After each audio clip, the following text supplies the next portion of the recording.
বাংলাদেশ জাতীয়তাবাদী দল বিএনপি এর স্থায়ী কমিটির সদস্য মির্জা আব্বাসের শারীরিক অবস্থার উন্নতি হয়েছে।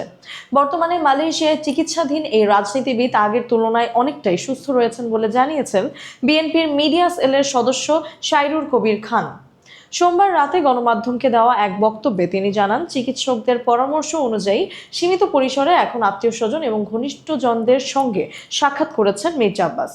তার শারীরিক অবস্থার উন্নতিতে পরিবার ও দলীয় নেতাকর্মীদের মধ্যেও স্বস্তি ফিরে এসেছে। পরিবারের সদস্যরা চান পবিত্র ঈদুল আজহার আগেই যেন মির্জা আব্বাস দেশে ফিরতে পারেন।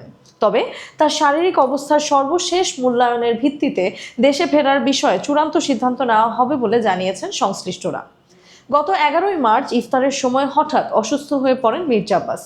তাৎক্ষণিকভাবে তাকে রাজধানীর এভারকেয়ার হাসপাতালে ভর্তি করা হলে চিকিৎসকরা তার মস্তিষ্কে অস্ত্রোপচার সম্পন্ন করেন। পরবর্তীতে উন্নত চিকিৎসার জন্য তাকে সিঙ্গাপুর নেওয়া হয়। পরে বিশেষায়িত চিকিৎসা এবং পুনর্বাসনের অংশ হিসেবে স্থানান্তর করা হয় মালয়েশিয়ায়। দীর্ঘ সময় ধরে চিকিৎসা এবং পুনর্বাসন কার্যক্রমের পর ধীরে ধীরে সুস্থতার দিকে এগিয়ে যাচ্ছেন বিএনপির এই সিনিয়র নেতা। তার দ্রুত আরোগ্য কামনা করছেন দলীয় নেতাকর্মী এবং শুভাকাঙ্ক্ষীরা।